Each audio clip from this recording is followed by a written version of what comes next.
கிளம்பலாம் ராணி. இவன் நம்மளை விட கேடியா இருக்காளே. லைட்டை ஆஃப் பண்ணிட்டு நம்பர் லாக் செட் பண்றா.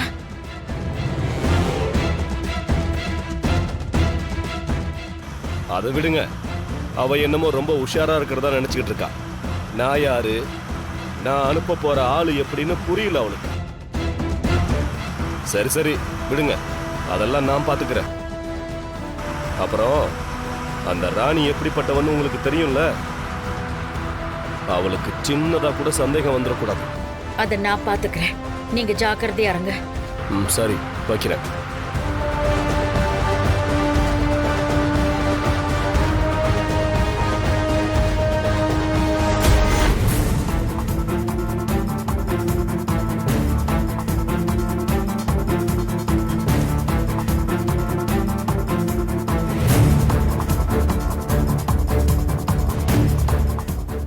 ராணி,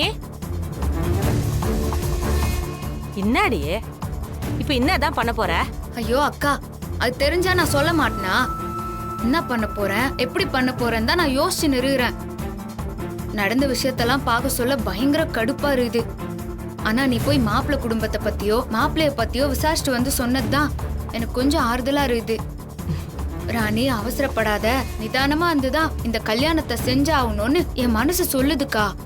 அதை பத்தி தான்க்கா நான் யோசிச்சு நிறுகிறேன். பொம்மையக்கா இருந்திருந்தா மல்லிகாக்கு எப்படியெல்லாம் பார்த்து பார்த்து செய்யுமோ அந்த இடத்துல தான்க்கா நான் இருந்து செய்யறேன். அதுல சின்ன தப்பு நடந்துச்சுன்னா கூட பாவம், அது சின்ன பொண்ணு, அதோட வாழ்க்கை நாசமா போயிருமே. பாவம் படிக்கிற புள்ள, அதுக்கு நல்லது கெட்டது கூட தெரியாது. அம்மா, நீ 1க்கு 4 பேராண்ட விசாரிச்சுட்டு தானே வந்து சொன்ன. என்னடி ராணி இப்படி கேட்டுக்கின? நீ எப்ப என்னைய கூப்பிட்டு என்னாண்ட விஷயத்த சொல்லி மாப்பிள்ளைய பத்தியோ அவர் குடும்பத்தை பத்தியும் விசாரிக்க சொன்னியோ அப்பவே இது எம்மாம்பெரு சீரியஸான விஷயம்னு நான் புரிஞ்சுக்கினேன். அதுக்கப்புறமேட்டு கூட நான் விசாரிக்காம இருப்பேனா? 1-2 பேர் இல்ல, 4-5 பேராண்ட விசாரிச்சுட்டு வந்துக்கிறேன். அம்மா, இந்த ஊர் பையனுக்கு என் தகச்சியை கொடுக்கலான்னு முடிவு பண்ணியிருக்கோம். எதுக்கும் மாப்பிள்ளைய பத்தியும் அவர் குடும்பத்தை பத்தியும் ஒரு தப்பா விசாரிச்சுட்டு போலான்னு வந்தேன். ஒரு பொண்ணோட வாழ்க்கை இல்லையா, அதான் அந்த குடும்பத்தை பத்தியும் மாப்பிள்ளைய பத்தியும் சொல்ல முடியுமா? தம்பி ரொம்ப நல்லவருமா, எந்த வித கெட்ட பழக்கமும் அந்த தம்பிக்கு இல்ல. உங்க தங்கச்சிக்கு இந்த உலகத்துல எங்க தேடினாலும் இப்படி ஒரு மாப்பிள்ளை கிடைக்காது. பெத்தவங்க நல்லவங்களா இருந்தா தானே பிள்ளைங்களும் அதே மாதிரி இருக்கும். அந்த பையனோட அப்பா அம்மா அவ்வளோ நல்லவங்க, அடுத்தவங்க பிரச்சனைக்கெல்லாம் போக மாட்டாங்க. பையனை அருமையா வளர்த்திருக்காங்கம்மா, ரொம்ப மரியாதையான மனுஷங்க. உங்க அளவுக்கு காசு பணம் இல்லாம இருந்தாலும் கௌரவமா வாழறவங்க தான் அவங்க. அந்த பையனை நம்பியும் சரி, அந்த குடும்பத்தை நம்பியும் சரி, உங்க தங்கச்சியை தாராளமா கொடுக்கலாம். இதான் பிரச்சனையே. அத்தை பத்தி தான் குழம்பி போய் என்ன பண்றதுன்னு தெரியாம யோசிச்சு நிறுகிறேன். இன்னாடி ராணியே, இன்னத்துக்கோசரம் உனக்கு திடீர்னு இப்படி ஒரு டவுட் வந்துக்குது? இங்க பாருக்கா, அந்த சந்தேகம் எனக்கு தானா வரல. அம்மா பத்திரிகை வைக்க சொல்ல நான் மல்லிகாவை வெட்டிக்கின்னு நம்ம வீட்டுல இருக்கிற அந்த ஐயாவாண்ட ஆசீர்வாதம் வாங்கிக்கணும்னு மொட்டை மாடி ஆண்ட போனேன். அவரும் ஆசீர்வாதம் பண்ணாரு. ஆனா அவரோட முகமே சரிலக்கா. அத்தை கவனிச்ச நானு அவர் ஆண்ட தனியா போய் என்ன ஆச்சுங்க ஐயான்னு விசாரிச்சேன்.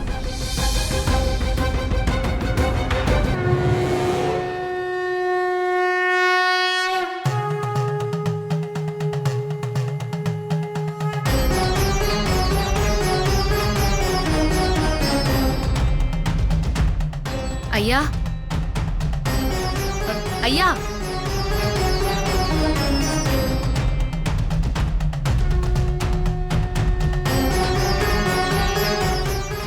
ராணி, இப்போ உனக்கு என்ன தெரியணும்? ஐயா, உங்களாண்ட பத்திரிகையை குத்து மல்லிகாவை ஆசீர்வாதம் பண்ண சொன்ன அப்பவே உங்க மூஞ்சி சரியில்லை. அவருக்கு சொல்ல கேட்க முடியாதுன்னு தான் இப்ப கேட்கலான்னு வந்தேன். இந்த கண்ணாலத்துல ஏதாவது பிரச்சனை வரும்னு உங்களுக்கு தோணுதா? அப்படி எதுனா இருந்தா சொல்லுங்க. பாவம், அவ சின்ன பொண்ணு, அவ வாழ்க்கை நாசமாயிடக்கூடாது. நீ கண்டிப்பா வருவேன்னு எனக்கு தெரியும் ராணி. நீ பொம்மி மேல எவ்வளவு பாசம் வச்சிருக்கியோ அதே மாதிரி அந்த குடும்பத்து மேலயும் பாசம் வச்சிருக்க. ஒண்ணு இல்ல, அது அந்த மாப்பிள்ளை தான் ஏதோ கொஞ்சம் தப்பா இருக்கு. அவரு பேர்ல தப்பா? ஆமா, எனக்கு மாப்பிள்ளை மேலதான் ஏதோ தப்பா படுது. இப்போதைக்கு என்னால அதை மட்டும் தான் சொல்ல முடியும் ராணி. இதுக்கு மேல உன் சாமர்த்தியத்தால என்ன விஷயம் நீயே கண்டுபிடி.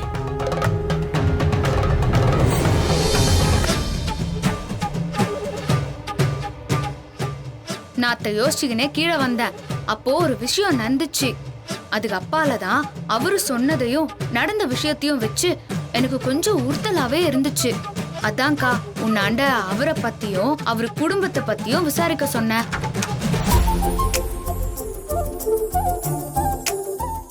அண்ணி, தலைக்கு மேல என்ன வேலை இருந்தாலும் நான் வேலைக்கு ஜூஸ் குடிச்சே ஆகணும்னு தாடிகாரன் இது உன்னாண்ட குடுத்து விட்டானா? அது எப்படி கரெக்டா சொல்றீங்க? தாடிகாரனை பத்தி எனக்கு தெரியாது. எந்த ராசா எந்த பட்டணம் போனாலும் தாடிகாரனுக்கு என் வயித்துக்குள்ளார இருக்கிற பாப்பா தான் முக்கியம்.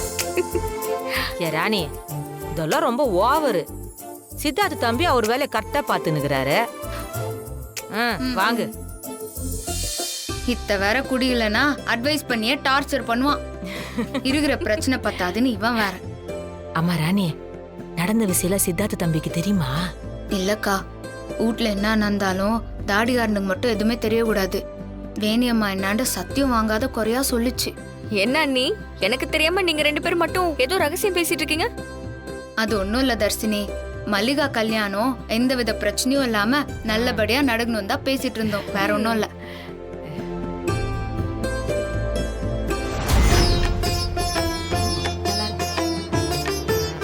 அந்த ப்ரோயை பாருங்க. அக்கா இது பாரு, நல்லா இருக்குல்ல? நல்லா இருக்குது.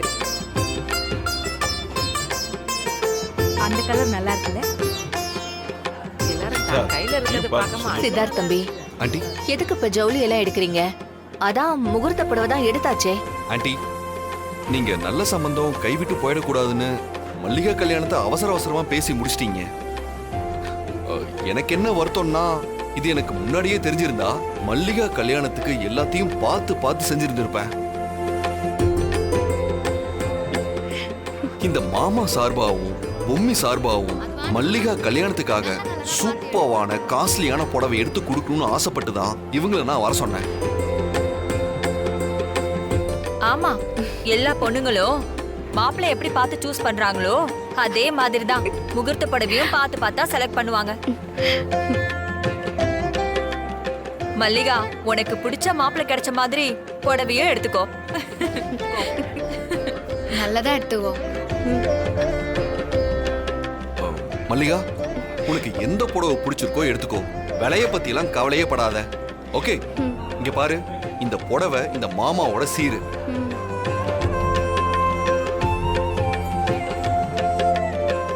இங்க பாருமா, நல்ல புடவையா பார்த்து எடு. பொண்ணுக்கு முகூர்த்த புடவைங்கிறது வாழ்க்கையில ஒரு தடவை எடுக்கிறது. அதான் உன் மாமாவே சொல்லிட்டாரே, விலைய பத்தி எல்லாம் யோசனை பண்ணாத, பேசுறாங்க. சூப்பரா எடு, சரியா? ஏன் அத்தை, சித்தார்த் அவன் கல்யாணத்துக்கு கூட இவ்வளவு மெனக்கிட்டு இருக்க மாட்டான் போல இருக்கு. இந்த கல்யாணத்துக்கு இப்படி ஓடுறான். அவன் எவ்வளவு ஓடினாலும் நான் நினைச்சது மட்டும்தான் நடக்க போகுது. அவன் மட்டும் இல்ல, அந்த ராணி, கிழவன், கிழவி, வேணின்னு இந்த ஒட்டுமொத்த குடும்பமே கதிகலங்கி நிக்க போகுது.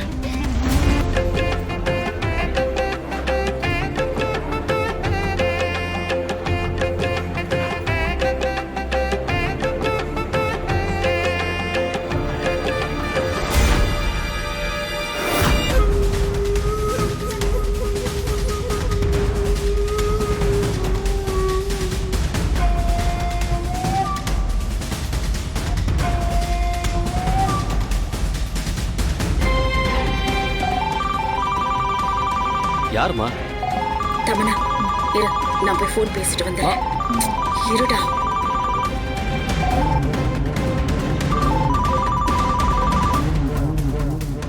மேடம், நாங்க மண்டபத்துக்கு வந்துட்டோம். சூப்பர், கரெக்டான டைமுக்கு தான் வந்திருக்கீங்க. எங்க குடும்பத்தோட உட்காந்து எல்லாரும் புடவை செலக்ட் பண்ணிட்டு இருக்காங்க. சீக்கிரம் வேலையை முடிச்சிட்டு வந்த தடையுமே இல்லாம கிளம்பி போயிடணும். Okay madam. சரி, அந்த நகையெல்லாம் எந்த ரூம்ல இருக்குன்னு தெரியும்ல? மேடம், இது எங்க ஊர் மேடம். போட்டோ வர அனுப்பியிருக்கீங்க, நாங்க பாத்துக்கிறோம் மேடம். சரி. டேய், நம்ம பின் வழியா போயிடுவோம், அதான் நமக்கு சேஃப். வா.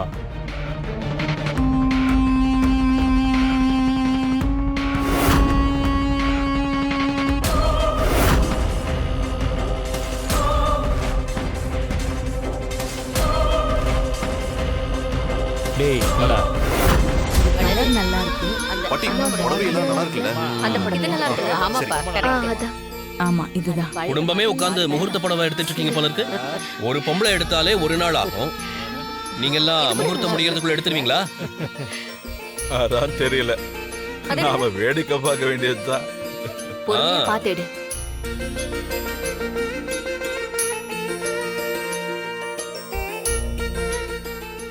என்ன தெய்வம், உன் பொண்டாட்டி எந்த புடவை எடுக்கிறதுன்னு ரொம்ப குழம்பி போயிருக்காங்க போல இருக்கு. எப்பவும் நான் எடுக்கிறது தான் அவளும் எடுப்பா. ஆமா, அவ நினைக்கிறது தான் நானும் சரியா எடுத்து கொடுப்பேன். இதுல துளி கூட வித்தியாசமே வந்ததில்லை. ஓ, உங்க ரெண்டு பேத்துக்குள்ள அப்படி ஒரு லவ். இந்த கலர் ஓகேவா? சரி, அதையும் நம்ம டெஸ்ட் பண்ணி பார்த்துடலாமே. அதுக்கு நாம ஒரு பந்தயம் வச்சுக்கலாம். தெய்வம், உன் மனைவி எடுக்கிற புடவைய நீ சரியா எடுக்கிறியான்னு பாப்போமா? ஆமா தாத்தா, அதுவும் நல்லதா இருக்கும். பார்க்கலாமே. ஆமாம்பா, நீங்க கரெக்டா எடுக்கிறதுல தான் அம்மா மேல எவ்வளவு லவ் ஆழமா இருக்குன்னு தெரியும். ஓகே, பந்தயத்துக்கு நான் ரெடி. Super idea. அப்ப இங்க இருந்து நீங்க போங்க. அவங்களுக்கு பிடிச்ச புடவையை எடுத்து எங்க எல்லார்ட்டையும் காட்டிட்டு இங்க வச்சிருவாங்க. அப்புறமா நீங்க வந்து எடுங்க. சரி. எதுக்கு இதெல்லாம்? அஞ்சல, நான் இருக்கேன். என் மேல உனக்கு நம்பிக்கை இல்லையா? தைரியமா எடுமா. என்னம்மா தாத்தா பாத்து, என்ன தாத்தா பாத்து போங்க.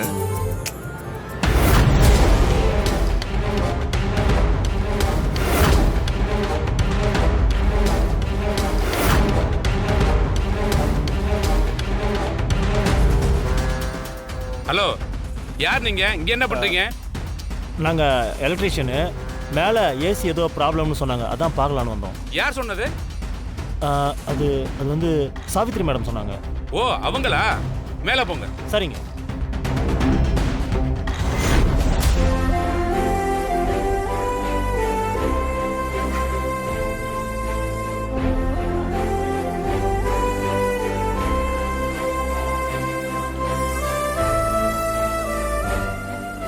இது நான் செலக்ட் பண்றேன்ப்பா.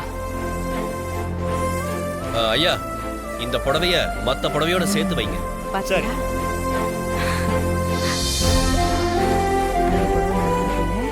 தெய்வம், வா.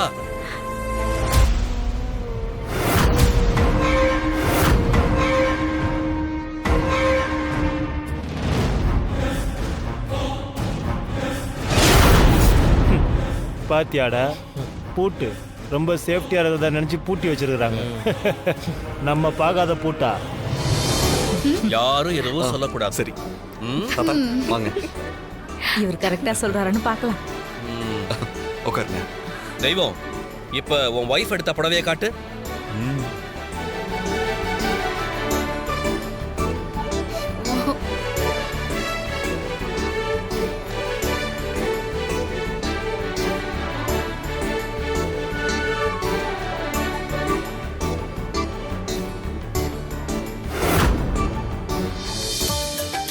அந்த பச்சை கட்டப்பட்ட புடவை எடுங்க. சரிங்க. பாத்தியா? இதானே நான் சொன்னேன்ல. இந்தாங்க பாருங்க. கொடுங்க. இதான் அஞ்சல் எடுத்திருப்பா. கரெக்டா? உண்மையிலேயே நீங்க அம்மா மேல வச்சிருக்கிற பாசமும் அவங்க உங்க மேல வச்சிருக்கிற அன்புக்கும் நாங்க எல்லாருமே தலை வணங்குறோம். சரிதானே? தெய்வம், வேற லெவல். கரெக்டா எடுத்துட்டியே. சும்மா இல்ல, 40 வருஷ தாம்பத்தியம் இது கூட இல்லைன்னா எப்படி? உண்மையான அன்புக்கு முன்னாடி இதெல்லாம் ஒண்ணுமே இல்ல. சீக்கிரம்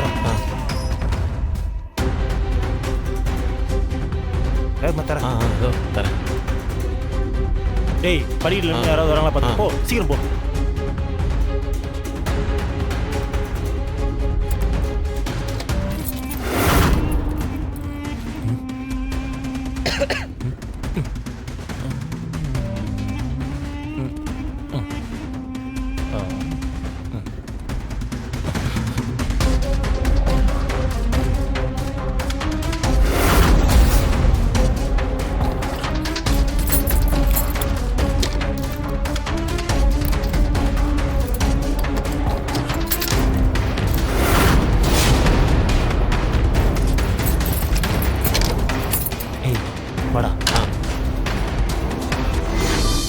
இப்ப ராணி சித்தார்த் நீங்க ரெண்டு பேரும் வேண்டாம். இப்போ உங்க லவ் செக் பண்ணிடலாமா?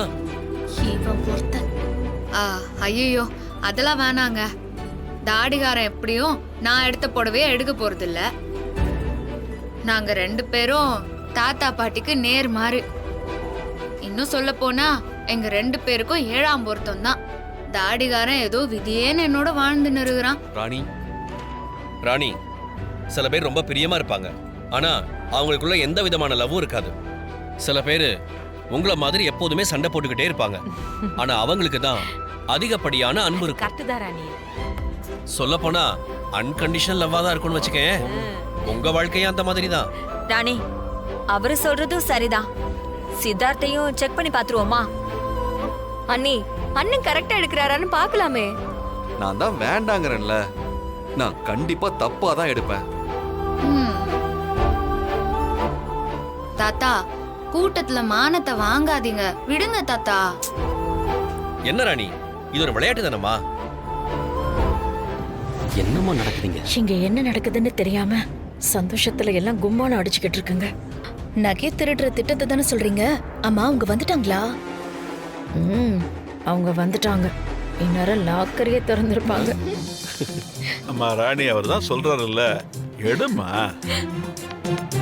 ஆமா சித்தார்த், நீயும் வாப்பா. வேண்டாம். சரிப்பா சித்தார்த், கிளம்பு. ஓ திரும்ப வந்து சொல்லு. அங்க போய் வெயிட் பண்ணு போ. சரி சரி சித்தார்த், போப்பா. பண்ணுங்க. அம்மா இதை பாருங்க. ராணி எடுமா ராணி. எடு ராணி, இந்த புடவை நல்லா இருக்குல்ல?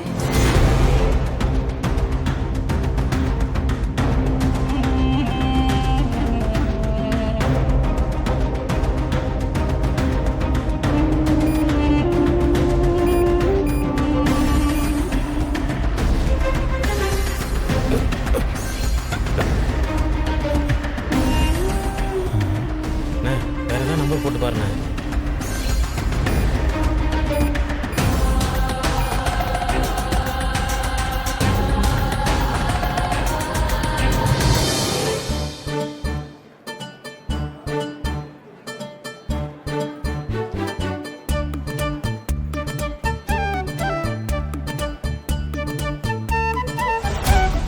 அண்ணே வாண்ணே.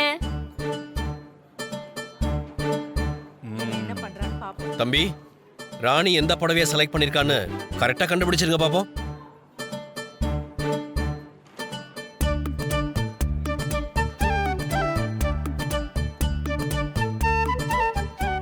அண்ணே அந்த கலர் எடுங்க. அதான பார்த்தேன். தாடிகாரனாவது கரெக்டா எடுக்கிறதாவது. இல்ல இல்ல அது இல்ல. இல்ல அது கிடையாது.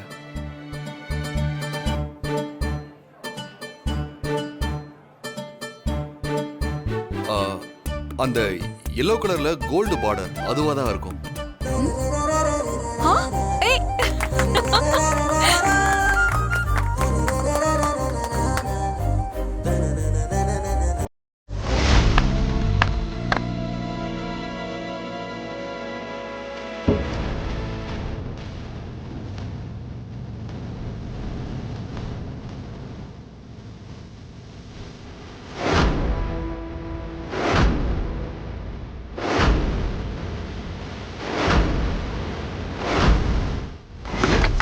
கரெக்டான புடவை தான் எடுத்திருக்கேன்.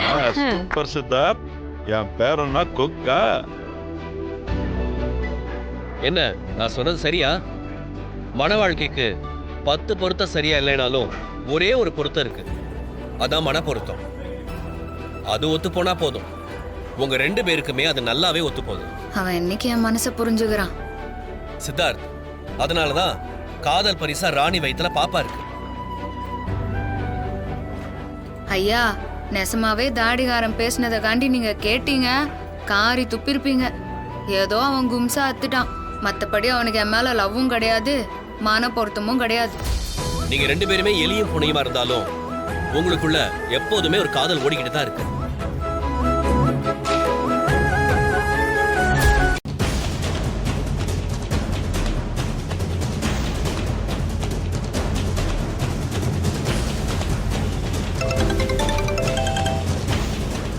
சொல்லுங்க சார். ஃப்ரெண்டு கல்யாணம் அதுக்காக வந்திருக்கேன். அப்படியா சார்? ஒரு ஃப்ரெண்டு வீட்டு கல்யாணம் அதான் வந்திருக்கேன். ஒரு பிரச்சனை இல்லை, வந்துடுறேன். Okay sir. வேலை முடிச்சா? முடிஞ்சிச்சுண்ணே. அதுக்குள்ளே முடிஞ்சு? ஆமாம் முடிஞ்சிச்சுண்ணே. நீங்கள் போங்கண்ணே. செக் பண்ணி பார்த்தா தான் தெரியும். வாடா போ சீக்கிரம் போ, வந்துட போகிறோம்.